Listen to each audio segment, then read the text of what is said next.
It's July of 1944, and at a grand old hotel tucked into the White Mountains of New Hampshire, 730 delegates from 44 countries are raising glasses of champagne. The war isn't over. Paris hasn't even been liberated yet. Men are still dying on the beaches of Normandy, while 3,000 miles away, bankers and officials in linen suits are toasting the future of the world's money. Here's the part that never makes it into the photographs. Sitting at that table are two allies who've bled together for 5 straight years, Britain and the United States. Partners in the most expensive war in human history. And by the time the ink dries on the document they're about to sign, one of those partners will have quietly handed the keys to the entire global financial system to the other. Nobody in that room called it a takeover. Nobody objected loudly enough for it to matter. They called it cooperation. They called it, of all things, a new order for the world's money. 44 nations signed it. Most of them didn't fully understand what they'd just agreed to. And honestly, some of the men who did understand still smiled for the cameras. I want you to sit with that for a second. Britain didn't lose its empire to a bomb. It didn't lose it in a trench or on a beach or under a swastika. It won both world wars it fought. And somewhere in between the winning, it went broke. Not to an enemy. To the friend sitting right next to it at the table. That's the story you've probably never been told. Not the one in the newsreel, the one in the ledger. I'm Marcus Vail, and this is how the richest empire on earth spent 30 years going bankrupt, while it kept telling itself it was winning. It's a story about two threads that run side by side for 3 decades without ever quite touching. One belongs to a British economist who genuinely believed he was designing a peace between equals. The other belongs to an American official most people have never heard of, quietly designing something very different, and never really hiding it from anyone paying close attention. They finally meet, in one room, in 1944, and that meeting decides who gets to run the 20th century. Let me take you back, and let me show you who was really holding the pen. So let's start with what Britain actually had, because it's easy to forget just how total it was. On the eve of the First World War, Britain controlled something close to a quarter of the Earth's land and population. That's not a metaphor. That's a fact. You could draw on a map and hand to a schoolchild. But the thing that actually ran the empire wasn't the Navy. Impressive as it was the pound. The City of London was the clearinghouse for the planet. If a merchant in Buenos Aires wanted machinery from Germany, the transaction was probably financed in sterling and settled through a London bank he'd never heard of and never needed to.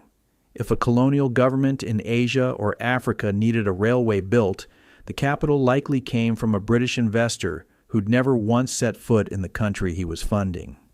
Britain wasn't just powerful, it was solvent.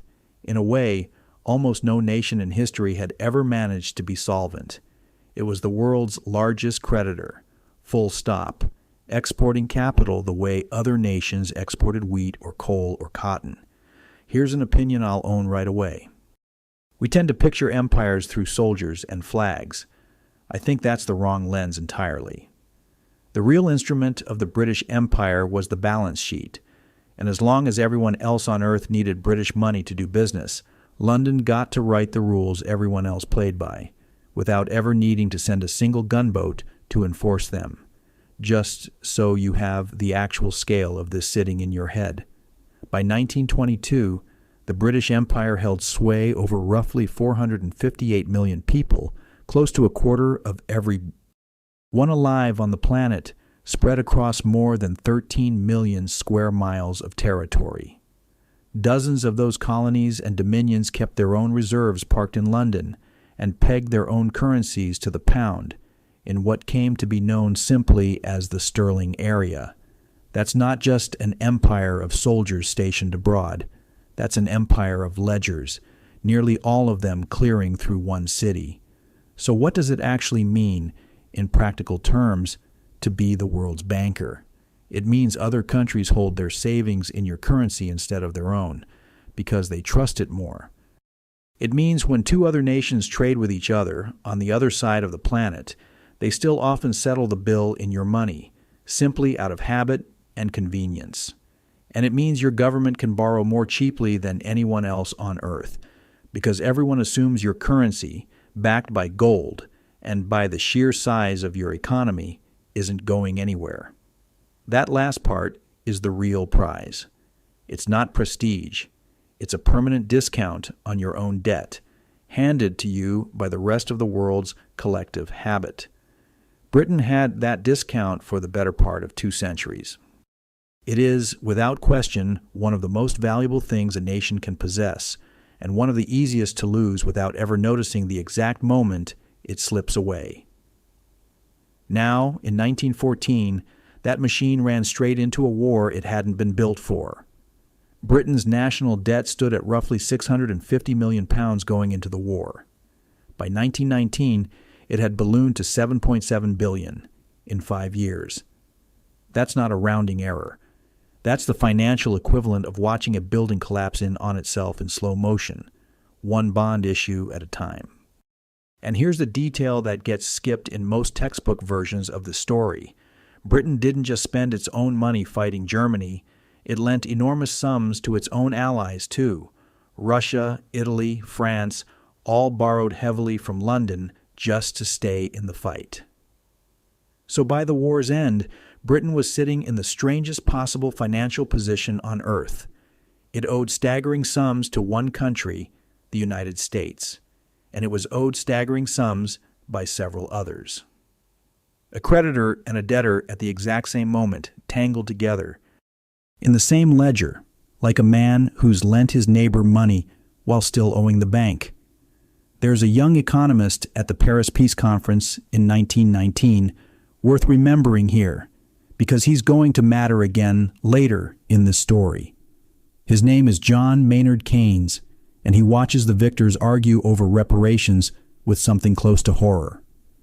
He publishes a book that same year warning that squeezing a defeated Germany for impossible sums would eventually wreck the whole continent's finances, Britain's included. Almost nobody listens. He's overruled politely by men with more leverage and less patience for warnings.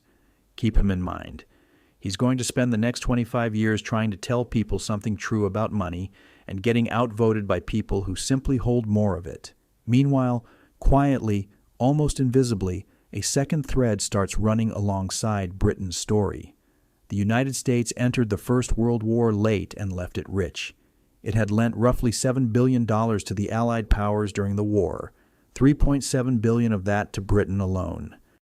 Washington wasn't trying to take anything from London yet. It didn't need to. It just kept accumulating gold and capital while Europe spent itself into exhaustion fighting a war on its own soil. Nobody in London was losing sleep over New York in 1919. That's the part that should unsettle you a little. The people about to lose their position rarely see it coming, because the hand taking it from them is usually still smiling and still calling itself a friend. I don't think what happened to Britain over the next 30 years was some grand conspiracy hatched behind closed doors. I think it's simpler than that, and honestly, a little colder. Money follows collateral. And by 1919, the collateral was already quietly shifting across the Atlantic. But that first mountain of war debt was only the opening chapter. Britain was about to discover that surviving one war on borrowed money was one thing. Surviving two would turn out to be something else entirely. Here's the thing about that pile of World War I debt. Britain never actually paid it off, not in any real sense. Through the 1920s, London kept up appearances. The pound went back onto the gold standard in 1925 at the old pre-war exchange rate, a decision Winston Churchill himself later admitted was probably a mistake, since it made British exports punishingly expensive on the world market just to preserve national pride. Meanwhile, the war debt to Washington sat there year after year, a slow drain nobody could quite make disappear, no matter how many polite committees were formed to study it. Then came 1931, and everything that had merely been strained finally snapped in full public view. That summer, a committee reviewing Britain's public finances delivered a verdict grim enough to spook foreign holders of sterling into pulling their money out. and by August, the crisis had toppled the sitting government and forced the formation of an emergency national government just to hold the currency together. It didn't work, not for long. A run on the Bank of England's gold reserves that September was severe enough that Britain was forced to abandon the gold standard altogether just 6 years after rejoining it. Sterling floated free for the first time in generations. It's worth sitting with how symbolic that moment was. The currency that had anchored global trade for a century could no longer promise to convert into gold on demand. The empire's signature had started to lose its weight, in full view of every government watching from abroad. That same year, President Hoover proposed a 1-year moratorium on wartime debt payments as the entire international banking system seized up under the weight of the Depression. Britain took the pause gratefully. The following year, at a conference in Lausanne, the payments were suspended again. And they were never really resumed.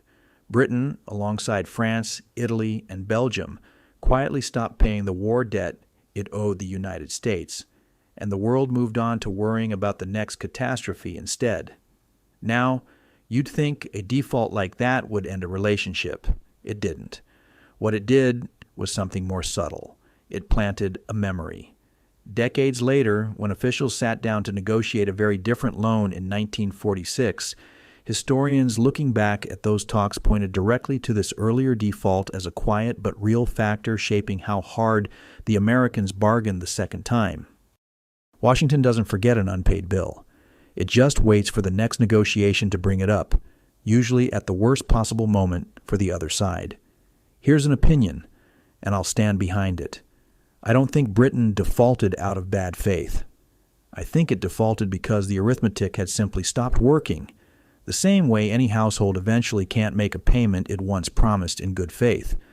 But intentions and consequences are different animals. And the consequence of that default was that when Britain came back to Washington asking for help a second time, it came back weaker, and it came back owing more than money. It came back owing trust. While all this played out, something else was shifting, almost too slowly for anyone in London to admit out loud. Through the 1920s, New York steadily displaced London as the first stop for borrowers seeking international capital.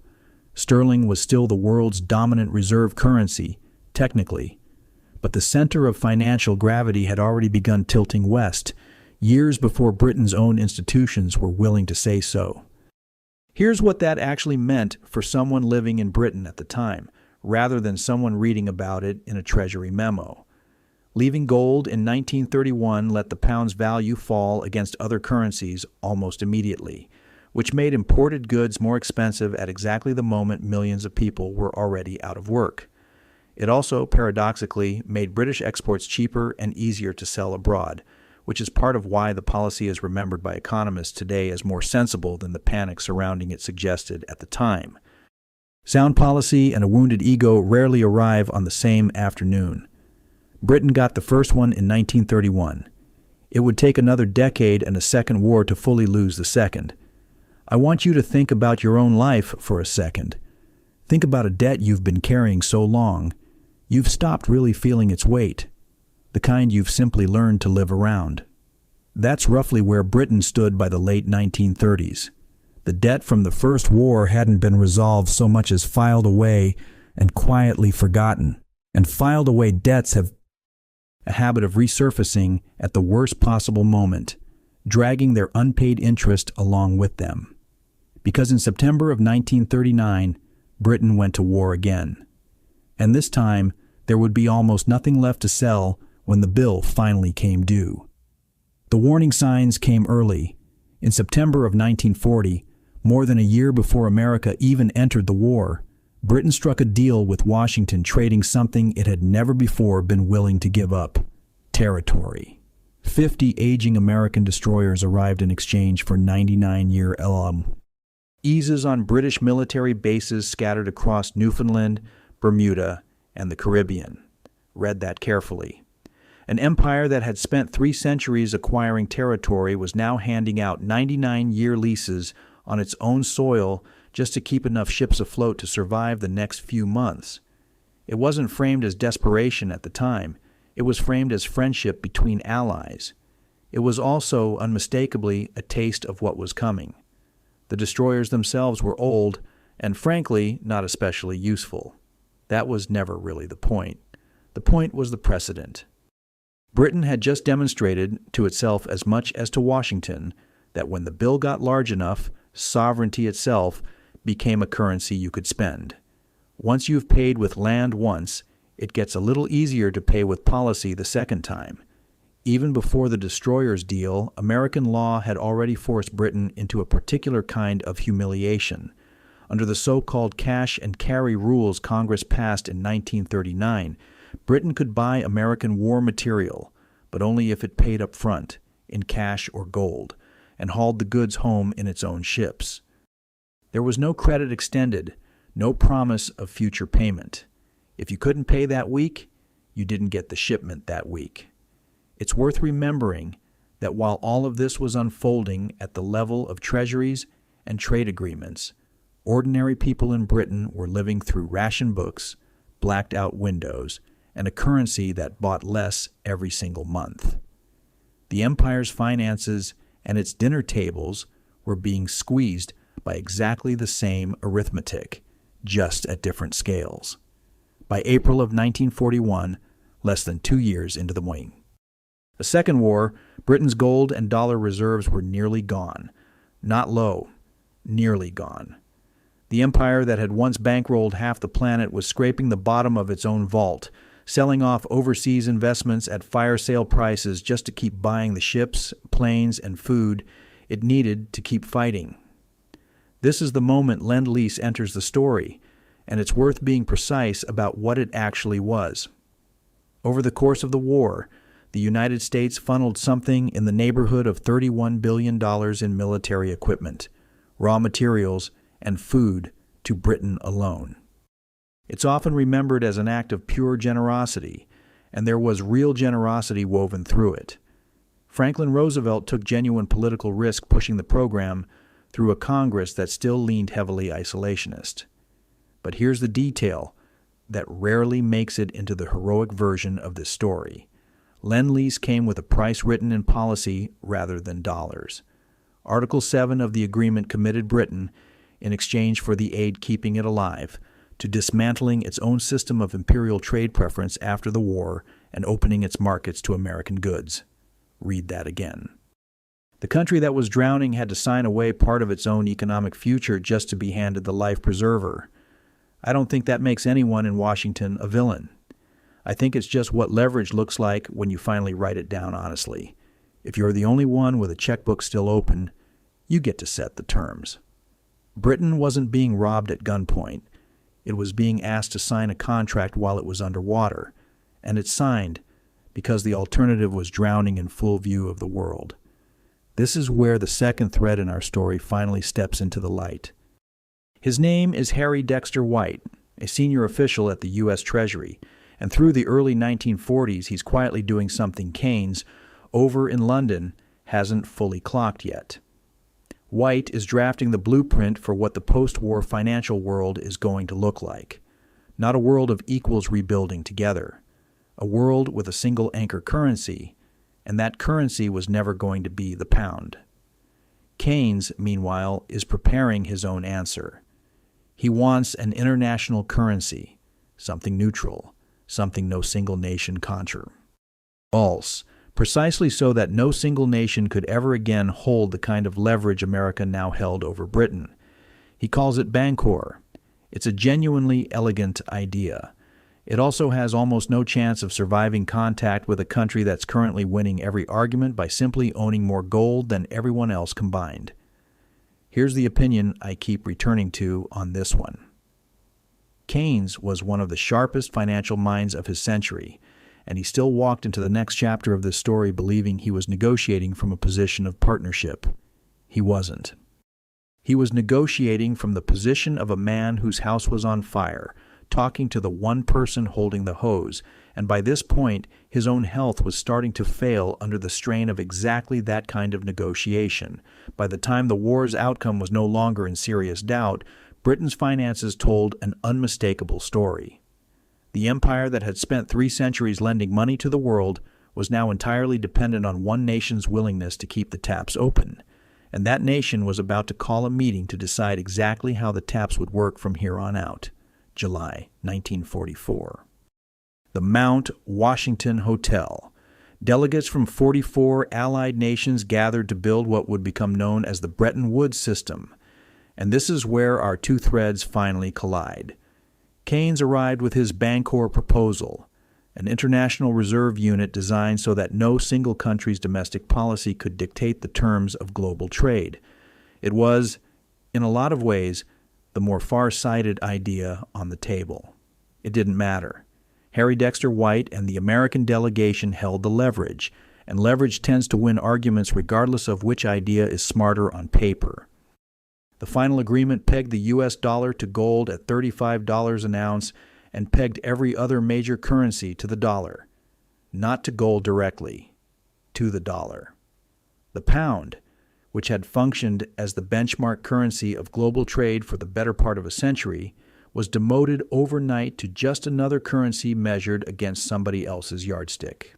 Out of that same conference came 2 new institutions, the International Monetary Fund and the World Bank, both headquartered in Washington rather than London. That detail alone tells you almost everything about where the center of gravity had actually landed. The new referees of the global economy would sit an ocean away from the old one, and both institutions were built around a voting system weighted by financial contribution, meaning the country putting in the most money got, unsurprisingly, the loudest voice in the room. Britain still got a seat. It just wasn't the seat at the head of the table anymore, and everyone signing that day understood exactly what that meant, even if nobody said it out loud in front of the photographers. Here's the thing that gets me about this moment. Nobody stood up and announced that Britain had just lost its financial empire. There was no dramatic scene, no shouting match, no villain's monologue. There was a signing ceremony, and photographs, and warm handshakes between men who genuinely considered each other friends and allies. The takeover happened inside the paperwork, dressed as cooperation, while the war that had made it necessary was still being fought and won by both sides, together. And this is where I want to be very clean. About something, because it's really the whole point of this channel. This wasn't America being cruel, and it wasn't Britain being naive. It's simpler than either of those stories, and honestly, a little colder. Whoever's actually holding the gold gets to write the rules for everyone still paying it off. That's not a conspiracy. It's just how collateral works. Whether you're a person, a company, or an empire that used to run a quarter of the planet. The numbers that followed prove just how little room Britain actually had left to argue. Its public debt was about to hit somewhere around 250% of GDP in the years right after the war, a level that would make a modern debt crisis look almost mild by comparison. Britain didn't come to that hotel with leverage. It came with an emptied vault and 40 years of habit still whispering that it sat at the head of the table. Old habits are expensive, especially in a negotiation where the other side is counting your gold, not your history. Here's a detail I think about more than I probably should. Keynes D. I didn't just lose the argument at Bretton Woods and walk away to write a strongly worded memo about it. The negotiating itself was killing him. He'd already survived one heart attack years earlier, and the strain of representing an empire that no longer had any real leverage left kept dragging his health down further. In 1946, at a follow-up monetary conference in Savannah, Georgia, he collapsed, rushing up a staircase after a meeting, worried he'd miss an elevator. He recovered enough to make it home to England. He didn't recover for long. He died that April at 62, having spent the last 2 years of his life negotiating, in exhausting detail, the terms of his own country's decline. Historians still debate how much of that final illness was simply his heart giving out, and how much of it was the sheer cost of trying to hold a losing hand with dignity for 2 straight years. The war would grind on for another year after that signature dried. Okinawa hadn't happened yet. Whole battles were still ahead, but in the ledger that actually determines who runs the world, afterward, the outcome had already been decided in a hotel ballroom months before a single shot decided anything else that mattered. When the guns finally went silent in 1945, Britain sat down to add up what victory had actually cost, and the number was almost impossible to hold in your head. Total debt stood around £21 billion, a sum roughly equivalent to 75,000 metric tons of gold.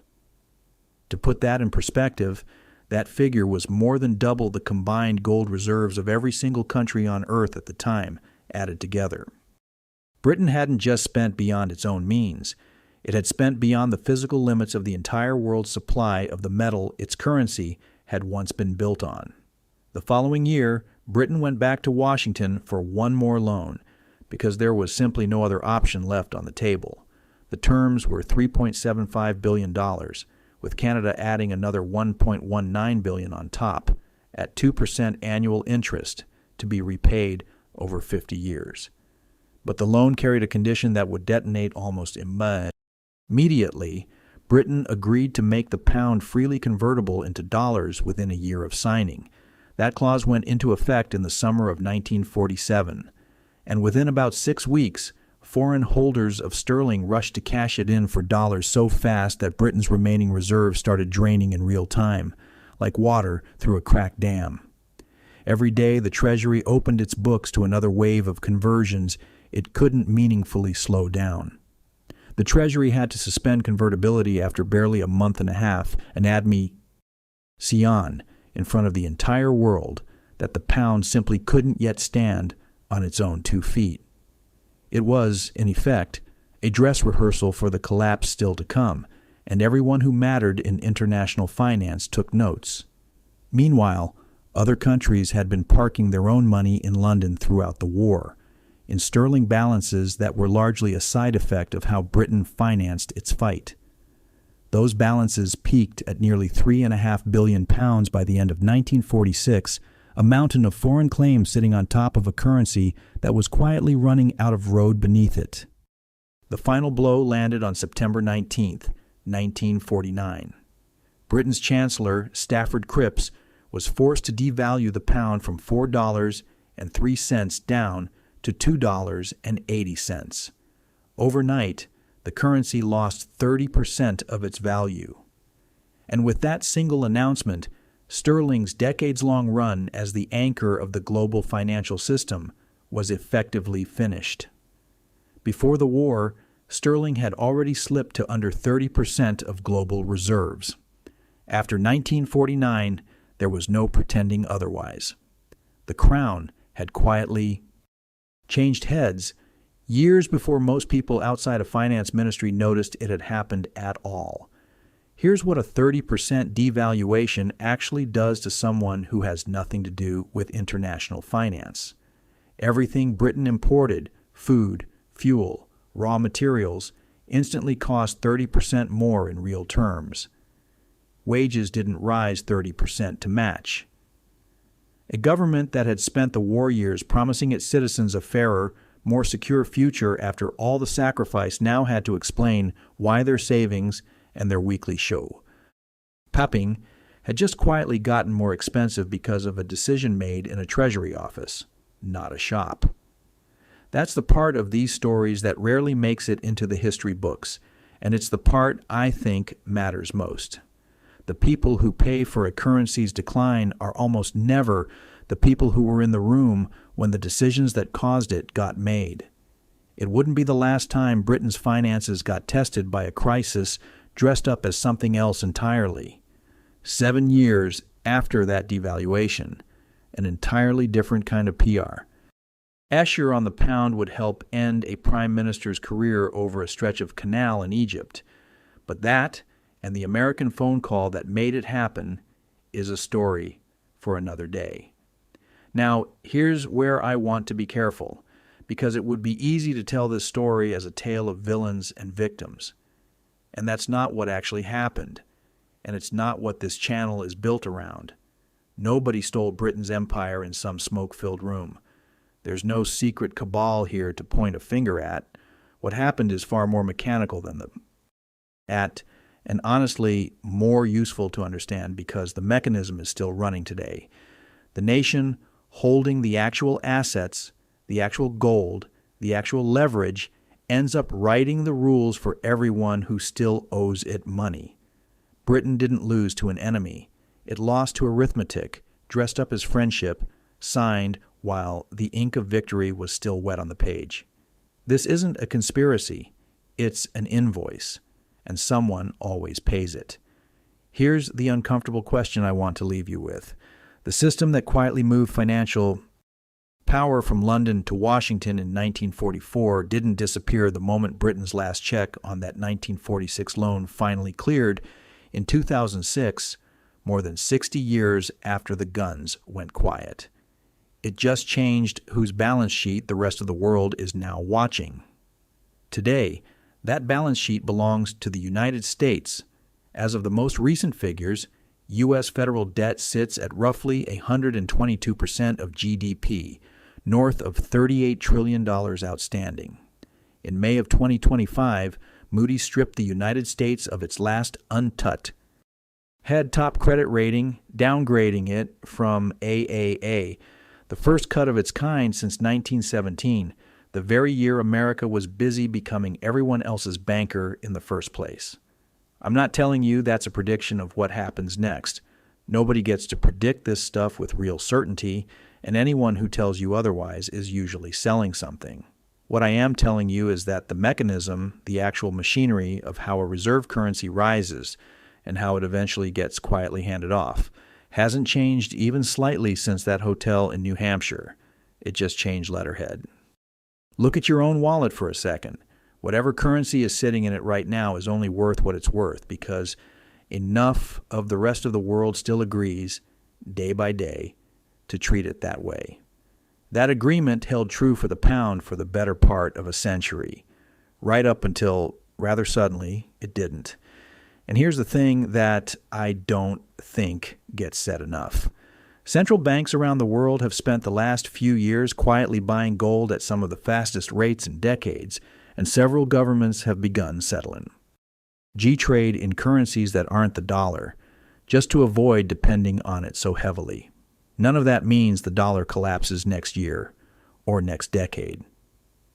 Britain's own decline took 30 years to go from the Paris Peace Conference to a devalued pound, and empires rarely fall on anyone's convenient timeline. But the direction of travel should feel familiar to you by now, because you just watched this exact pattern play out in real time, over 5 chapters, with someone else's currency. If you want the primary sources behind everything, in this video, the Bretton Woods records, the actual debt figures, the loan terms that stretched all the way to 2006, I put them together in a free briefing you can get through the link below. It's the same material I dug through putting this one together, minus the afternoon it took me to find that 75,000-ton gold figure and just sit there, genuinely stopped cold by it. I'm Marcus Vale. Thanks for spending this hour with me. I'll see you in the next one.